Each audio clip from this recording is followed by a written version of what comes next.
A term I see used all too often in ways that it's not meant to be used is old school. It really irked me that people were using it to refer to games that not only weren't old school but were actually kind of the opposite of old school, like Duke Nukem Forever. I've seen people just call that game old school, which it was not. It was Halo. No. It wishes it was Halo, because Halo, like it or not, was a fine game, and Duke Nukem Forever took ideas from it for its gameplay and then just mocked it in a little scene about using power armor, which made no sense because Duke Nukem Forever was not an old school game and had little to nothing to do with the actual gameplay of Duke Nukem 3D, which was the best game and still is probably the best game of the series. Because old school doesn't mean, hey, let's make a joke about walls of tits or something like that. That's not old school, that's just whatever passes for humor at Gearbox. But then I also see old school being used to describe a game like Devil Daggers, which is a new release, a good one, where you shoot stuff and die really fast. But it's not old school. Sure, it looks old school in its graphics, but the idea of old school goes deeper than that. And basically Devil Daggers isn't old school, it's sort of a reverse bullet hell. And yet it's often compared to old FPS games for basically no reason, because those old FPS games weren't this. They were literally nothing like this. Because what really set those games apart was something that Devil Daggers lacks: level design. Devil Daggers is just a white space or black space filled with monsters. The term old school is used here without any sort of actual meaning. It's become, for the most part, just another catchphrase used for marketing, especially when you look at Kickstarter titles or something indie someone's about to make, or hey, let's remake that old school game as old school as it used to be from some AAA publisher. What I'm getting at is that most people miss the point of something being called old school. Because when you break it down, there's a few things that made old school what it was. One of them, indeed, was represented by the graphics, because basically they couldn't do 3D hyper-realistic stuff back when even paint didn't exist. Graphics were what they were. So if you call a game that, well, looks old school, like looks 16-bit or 8-bit, then yes, I can understand that, but it still doesn't make it quite an old school game, because they often lack the sort of sensibility those old things had. Sensibilities that weren't made because they were meant to be made, but because they didn't have any other choices. What I'm getting at is that old school games were hard, and not always for the good reasons. I also see Dark Souls being called an old school game quite often, and well, that's not really something that makes much sense, because Dark Souls is hard mostly because of one reason: the enemies keep respawning. It just grinds your patience, and mostly that's it.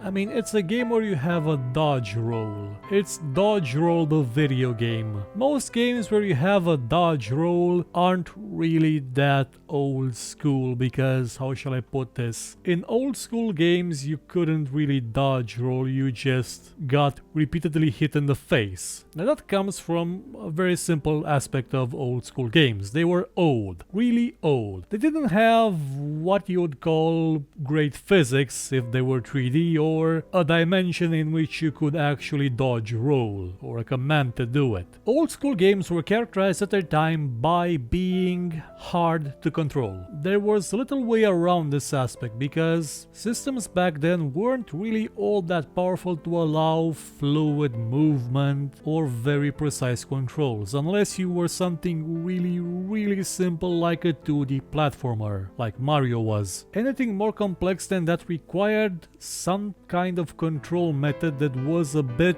how shall I put this, ineffectual. If you've ever played the first System Shock, you know what I'm talking about. That game was marvelous, but just leaning to one side was difficult, because you had to do it with your mouse while you were in the control phase, which allowed you to move the character. There weren't any lean keys, mostly because at no point were there any other games by then which required lean keys. Old school also meant something else, again, because systems were really really not that powerful and had limited resolutions for the screens, it meant that the interface was basically awful, horrible, and downright in no way helpful. Right now, if it takes more than one click to get to a critical, important feature that you use constantly in a game, that interface is a failure. Just about every interface designer is going to tell you that. 2 clicks, not acceptable if it's something that you use constantly. 2 clicks would be okay for something that you don't use all that often, like the upgrade unit window in a Civilization game. But the attack command, no, that's always 1 click away. It's why games like Dune 2 are so hard to play at even the most basic level compared to StarCraft, because you didn't have right-click attack in Dune. You had the command which you had to click or enter from the keyboard, and then the place where you wanted to go. It was one extra step that made it all a bit annoying.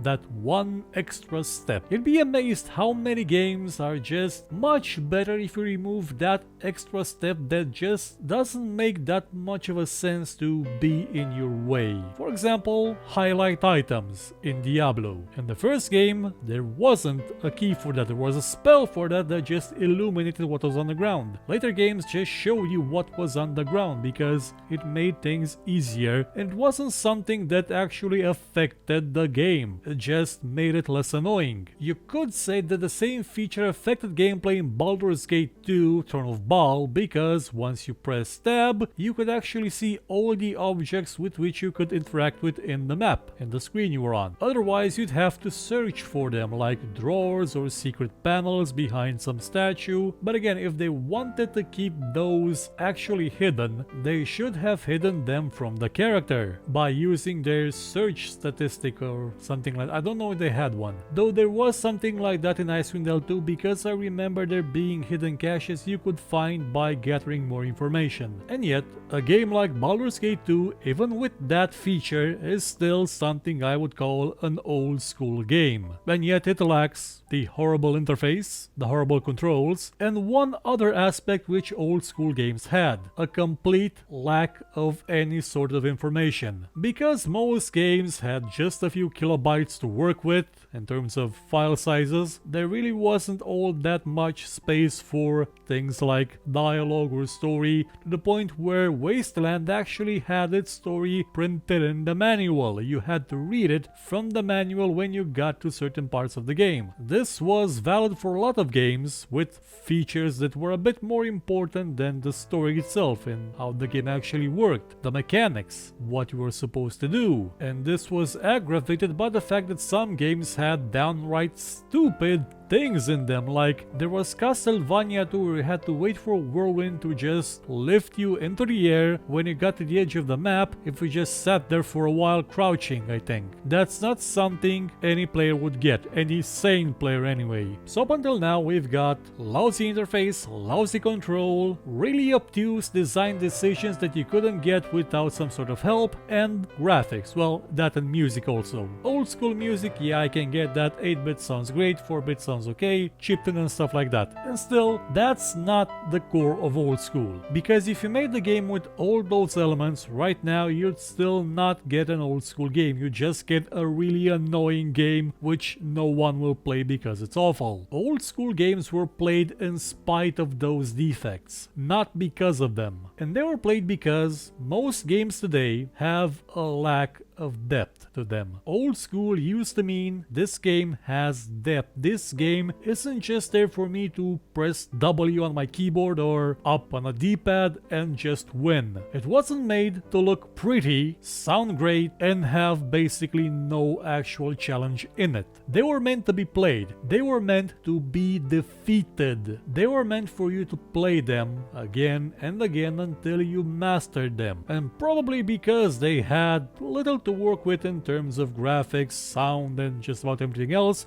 they actually focused on that gameplay, on getting something there that's deep enough for you to want to play it again and again. Something that's rewarding, something that's more than a shallow shooter with nothing to it like Duke Nukem Forever was. You know what made Duke Nukem 3D old school? The levels. They were made by a god of level design called Level Lord. The levels in Duke Nukem Forever were crap. They were straight lines. They had nothing to them. Also, you could carry more than one weapon and your health didn't regenerate. And it's not just shooters, it's just about every genre of video game that was more palpable back then. They had more to them. RPGs especially, if you compare something like, I don't know, Mass Effect to Darklands, you'd get a really big whiplash because Mass Effect, you just realized, isn't an RPG anymore compared to Darklands. Were you to compare System Shock 2 with Bioshock Infinite, you'd realize that this isn't a spiritual successor anymore, it's just a shooter, one that's not all that good. It's pretty, looks amazing, horrible levels, really unsatisfying weapons, some plasmids were nice, but for the most part not a really good game. Again, for a very simple reason, because old school games had depth.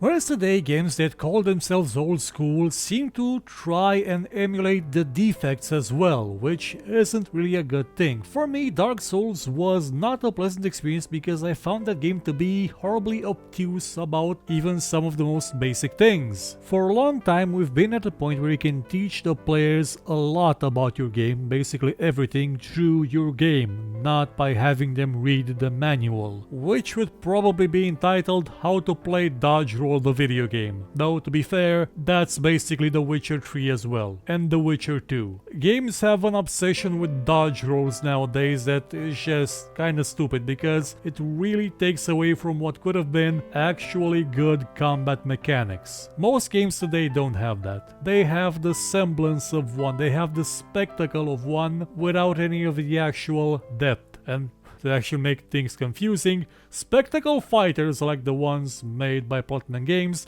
have that, a lot of it, in their gameplay, in their combat mechanics, and yet still they're the spectacle fighters, while the action combat RPGs were supposed to be the ones where you got the more fleshed out experience, the deeper one, but they're not. The current ones are kinda crappy. Were we to extend the phase to action games, well, Jedi Knight sort of kicks everyone's ass, which is why I should probably get to it one of these days. In closing, the most important thing you can take out of this is that old school does not mean a game that's hard because it has bad controls or horrible design choices, or actual technical problems, or a complete lack of transparency. It's a game that's hard because it has gameplay with depth, gameplay that you can learn, and not just in the classic way of, oh look, the enemy attacks 3 different ways, I should memorize that. It's more than that. It's not having every other feature of it be just shallow, something that looks good but actually doesn't require any sort of skill or any sort of effort on your part.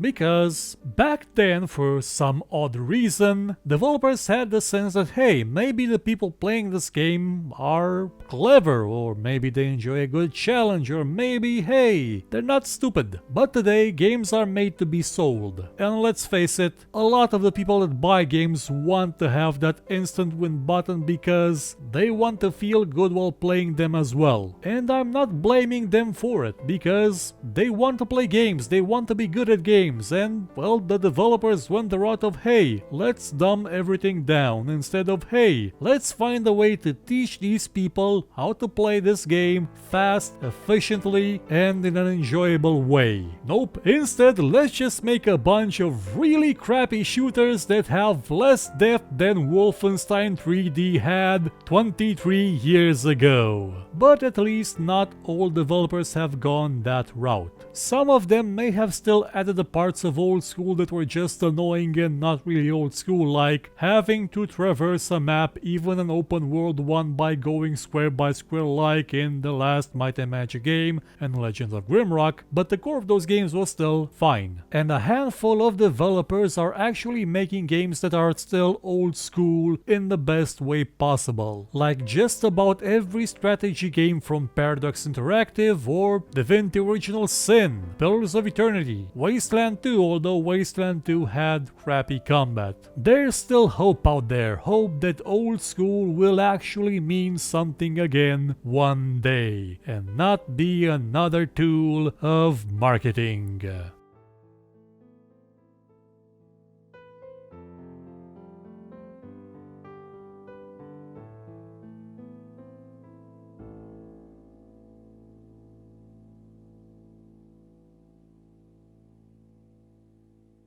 If you enjoyed this show, hit the like button, subscribe, and share it with your friends. Or, if you thought it was horrible, then share it with your enemies and make them suffer. We shall be your weapon of vengeance. But if you liked what you saw, you could, I don't know, maybe donate, because basically YouTube is horrible at revenue, by using the link in the description, or just buy my book. It's a fantasy book about, well, a lot of stuff. I guarantee it won't suck, and if it does suck, you can find me here and complain about it.